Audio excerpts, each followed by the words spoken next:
부산시가 새로운 해양관광 콘텐츠로 추진 중인 수륙 양용버스가 올해 안에 시범 운행에 들어갈 전망입니다. 차체 제작이 완성 단계에 접어들었는데 본운행에 들어가면 부산의 움직이는 랜드마크가 될 것이라는 평가입니다. 부산시가 글로벌 해양 허브 도시로 도약하기 위한 3대 전략과 9대 과제를 발표했습니다. 여기에는 해사 전문법원 설립과 해양수산부 이전, 해운선사 유치 등이 포함됐습니다. 올해로 예정됐던 가덕신공항 착공 무산으로 부지 조성비가 불용 처리된 것과 관련해 부산 지역 여야 정치권의 책임 공방이 벌어지고 있습니다.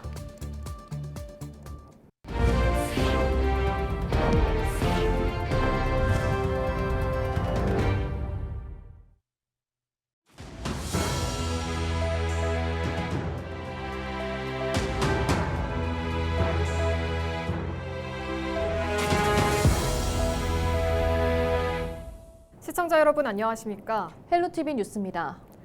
도로를 달리다 그대로 바다로 들어가는 버스. 상상 속 이야기 같지만 부산에서 현실이 되고 있습니다. 어떤 모습인지 권정숙 기자가 전해드립니다. 버스 바퀴 아래엔 동그란 추진기, 운전석 옆엔 조타장치. 부산에서 만들어지고 있는 수륙 양용 버스입니다. 2년 전부터 제작에 들어가 외형과 장비는 거의 완성 단계로 다음 달 첫 시험 운행을 앞두고 있습니다. 하부는 배고 이제 상부는 버스로 되어 있어요. 그래서 그 배를 운전하기 위한 그 조타실, 그다음에 배를 움직이게 하는 모터, 그리고 버스를 움직이게 하는 엔진, 그다음에 그 운전석 이런 것들이. 이 버스 말 그대로 두 얼굴을 가졌습니다. 육상에선 시속 100km, 물에선 시속 20km까지 달립니다. 몸체는 바닷바람에도 끄떡없는 특수 알루미늄. 27명까지 탑승할 수 있고 그대로 물로 들어가 유람선처럼 떠다닙니다. 현재 90% 정도 완성이 됐고요. 7월 초 정도에 시험 운행을 거쳐서 하반기 정도에 시범 운행, 내년 초에는 본 운행을 할 예정입니다. 부산의 새로운 관광 콘텐츠로 자리 잡을 것으로 기대됩니다. 앞서 부여 백마강에서도 수륙 양용버스가 운행됐지만 수입해 개조한 차량으로 다음 달 운행을 멈춥니다.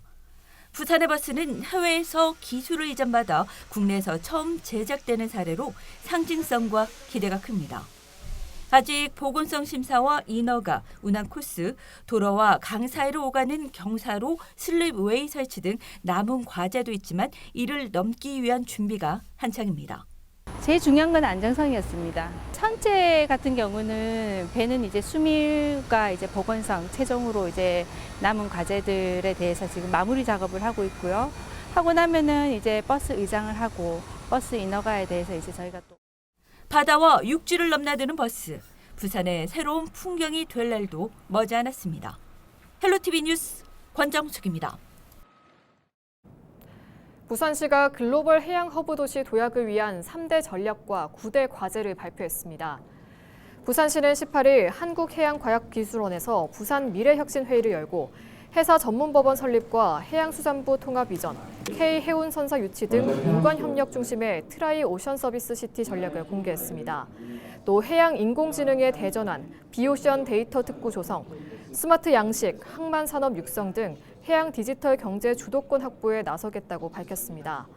이와 함께 북극 녹색 해운 항로 거점항 조성과 K 블루푸드 수출 특구 조성 등 청색 경제 실현을 통해 부산을 해양 생태 도시이자 글로벌 해양 리더 도시로 도약시키겠다는 구상입니다.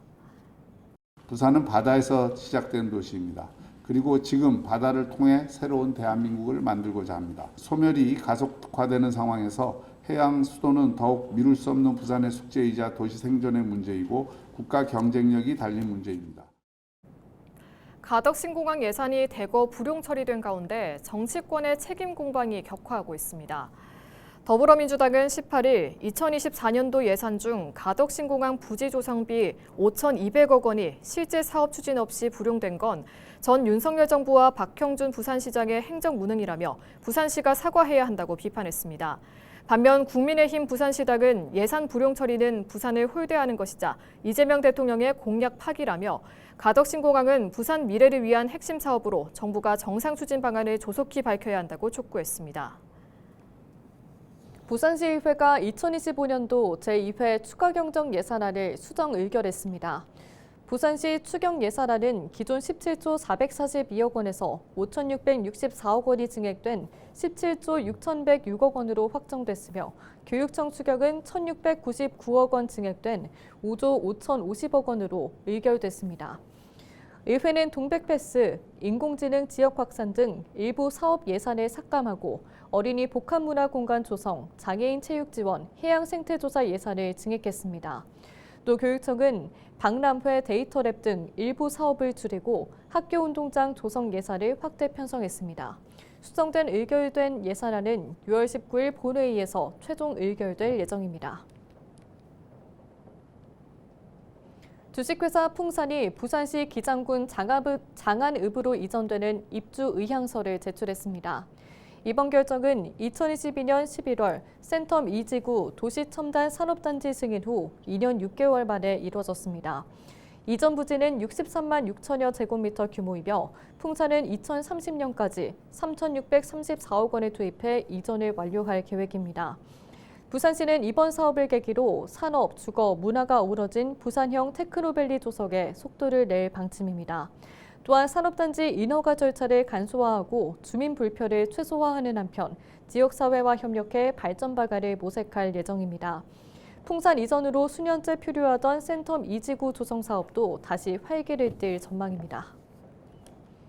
국립부경대가 서울대 10개 만들기 공론화에 나서 부산대와의 통합을 통한 부산의 서울대 구상을 제안했습니다. 김종현 경희대 교수는 부경대 특강에서 수도권 쏠림 해법으로 지역 거점 연구 중심 대학 육성을 제안했습니다. 이어 부산이 살려면 시민들이 세계적 대학을 요구해야 한다며 부경대 부산대 통합 필요성을 공개적으로 주장했습니다. 부경대는 지산 학연 협력과 혁신 전략을 통해 지역 대학 경쟁력을 강화하겠다고 밝혔습니다. 여름을 알리는 꽃인 수국이 전남 곳곳에서 활짝 피었습니다. 진도에서는 수국축제가 한창이고 신안과 강진의 수국 명소들도 관광객들의 눈길을 사로잡고 있는데요. 장혜원 기자가 현장을 다녀왔습니다. 진도 첨찰산 자락, 편백숲으로 울창한 울림 산림욕장. 이곳에 여름을 대표하는 꽃인 수국이 오색 빛깔을 뽐내며 활짝 피었습니다. 울창한 숲길 따라 형형색색 자태를 뽐낸 수국에 관광객들은 눈을 떼지 못합니다. 오랜만에 여기로 왔는데요. 주변 환경이 너무 많이 달라져가지고 수국이 너무 아름답고 여러 가지 꽃들이 있어가지고 몸과 마음이 건강해지는 이런 느낌을 받습니다. 진도군은 지난해 울림산림욕장 2만 9천 제곱미터 부지에 아나벨과 베레나 등 14종의 수국을 심었습니다. 진도군은 야간에도 수국을 즐길 수 있게 밤 10시까지 산림욕장을 개방합니다. 진도 수국공원은 이제 첫 시작입니다. 작년 11월에 식재해서 지금 8개월 만에 이렇게 2만 1,000번을 이곳에 식재를 했는데 앞으로 저희들은 더 확대해서 신안군 도초도에서는 지난 2019년부터 해마다 수국축제가 열립니다. 오는 20일부터 10일 동안 열리는 섬 수국축제에는 수국 1억 송이가 식재돼 방문객들을 맞이합니다. 축제 기간 수국 색깔인 파란색 옷을 입고 가면 할인된 가격에 수국을 만끽할 수 있습니다. 또 덴마크 출신 설치미술 작가인 올라퍼 엘리아슨이 지난해 숨결의 지구라는 작품을 도초도에 설치해 올해 축제의 볼거리를 한층 더합니다. 강진군도 지난 2023년부터 수국 축제를 이어오고 있습니다. 강진군은 오는 27일부터 29일까지 보은산 브이랜드 공원 일대에서 파스텔톤의 알록달록한 수국을 전시합니다. 강진군은 화훼 농가에게 기증받은 수국으로 8km 산책길을 조성합니다. 또 포토존과 황토 맨발길 걷기, 물총 서바이벌 등 무더위를 이길 프로그램도 마련돼 관광객들에게 색다른 즐거움을 선사할 예정입니다. 이번 주말 여름의 향기 가득한 전남의 수국정원에서 잠시나마 무더위를 잊어보는 건 어떨까요?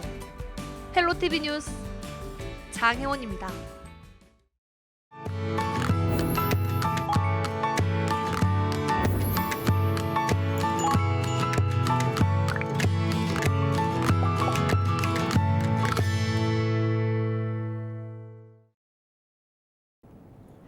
케이블 TV 공동기획 우리 동네 영웅 시간입니다. 걸으면서 쓰레기를 줍는 환경 보호 활동을 뜻하는 플로킹이라는 말 한 번쯤 들어본 적 있을 텐데요. 포항에서는 매주 해안가에 버려진 쓰레기를 줍는 환여 플로킹 회원들이 있습니다. HCN 윤경보 기자가 소개합니다. 일요일 오전 7시 포항시 북구 환호동 해안가. 한 주 동안 버려진 쓰레기를 줍기 위해 환여 플로킹 멤버들이 하나둘씩 모여듭니다. 종량제 봉투와 집게를 건네받은 회원들은 익숙한 모습으로 묵묵히 쓰레기를 줍기 시작합니다. 주말 아침마다 운동을 하며 쓰레기를 줍는 일. 일석이조의 효과에 뿌듯함은 덤입니다. 기분도 좋고 그냥 지구도 지키는 게 좋아요. 주말 아침마다 시간을 내 봉사활동을 하는 부모들의 바람은 자식들에게 모범이 되는 것입니다. 같이 봉사활동을 하면 저희 아이가 어디 가서 쓰레기를 줍지는 않더라도 일단 버리진 않는 아이가 되겠다라는 생각으로 모범이 되기 위해서. 이들이 플로킹을 하는 구간은 러닝이나 걷기 운동, 낚시객이나 관광객이 많은 곳. 매주 쓰레기를 줍고 있지만 일주일이 지나면 어느새 쓰레기는 제자리입니다. 이게 매주 이런 식으로 나오니까 저 버릴 때도 내 하나쯤이라는 생각보다는 좀 더, 그러니까 내가 안 버리면 이런 쓰레기가 좀 더 적겠다라는 생각을 좀 했습니다. 3년 6개월 동안 거르지 않고 쓰레기를 줍는 이들을 본 인근 주민과 상인들에게 이들은 진정한 우리 동네 영웅들입니다. 같은 장소에서 항상 같은 쓰레기를 주우시거든요. 근데 항상 많이 나와요. 그래서 되게 감사드리고 이 바닷가를 깨끗하게 해주시니까 그리고 존경스럽다는 생각까지 들더라고요. 이들이 이날 하루 동안 수거한 쓰레기의 양은 50리터 종량제 봉투 10봉지 정도. 환여 플로킹 회원들이 오늘 하루 동안 주운 쓰레기입니다. 불과 1시간 만에 1톤 트럭을 가득 채웠습니다. 3년 넘게 주워온 쓰레기의 양만 해도 어림잡아 4만 리터에 달할 것으로 예상됩니다. 회원들이 가장 바라는 것은 쓰레기가 사라져 자신들이 할 일이 없어지는 겁니다. 모든 분들이 주인의식을 가지고 쓰레기를 버리지 않으면 이런 봉사활동을 하지 않아도 되지 않나 이렇게 생각하거든요. 저희들은 항상 생각해 이런 봉사는 앞으로 없었으면 좋겠다. 많은 이들이 무심코 버린 쓰레기를 치우기 위해 아침잠을 쫓아가며 모여드는 소수의 봉사자들. 작은 행동 하나하나가 모여 큰 움직임이 되고 그 움직임이 다른 이들에게 긍정적인 영향을 미쳐 더 깨끗하고 밝은 사회를 만들어가고 있습니다. HCN 뉴스 윤경보입니다. 올해 부산의 고향자랑 기부 모금액이 10억 원을 넘어섰습니다. 부산시는 올해 들어 1월부터 지난 17일까지 부산시로 기부한 건수는 9,948건, 모금액은 10억 원으로 지난해 같은 기간 모금액의 40배에 달한다고 밝혔습니다. 부산시는 시기별 특색 있는 답례품을 증정하는 이벤트를 시행하고 답례품 공급업체를 지속적으로 추가 선정하는 등의 결과로 분석했습니다. 부산시는 오는 30일까지 1회 10만 원 이상을 기부한 사람에게 기본 혜택 2가지를 비롯해 특정 순번에 대해서는 추가 경품 3가지를 제공하는 행사를 진행하고 있습니다. 진해 수산업 협동조합과 LG헬로비전이 지역 수산물 판로 확대를 위해 손을 잡았습니다. 지난 18일 진해 수협에서 협약식을 연 두 기관은 지역 무소 수산물을 발굴하는 데 적극 협력하기로 했습니다. 또 제철 수산물 수확기에 맞춰 공동 판로를 지원하고 지역 경제 활성화를 위한 수산물 홍보 등에도 머리를 맞댑니다. 경남 사회복지 공동모금회가 경남도 내 저소득 세대를 위해 여름나기 물품을 전달했습니다. 경남 사회복지 공동모금회는 지난 17일 경상남도 여성가족재단에서 2025 희망여름 착착착 나눔 캠페인을 진행해 지역 자원봉사센터와 함께 여름 키트를 제작하고 창원 지역 주민들에게 전달했습니다. 시원한 여름나기를 위한 물품은 여름 이불과 서큘레이터, 쿨매트 등으로 구성되어 있으며 경남도 내 3,600세대에 전달됩니다. 지난 2019년부터 시작된 희망여름 착착착 나눔 캠페인은 지금까지 도내 13,200세대에 여름용품 키트를 지원했습니다. 뉴스를 마칩니다. 고맙습니다.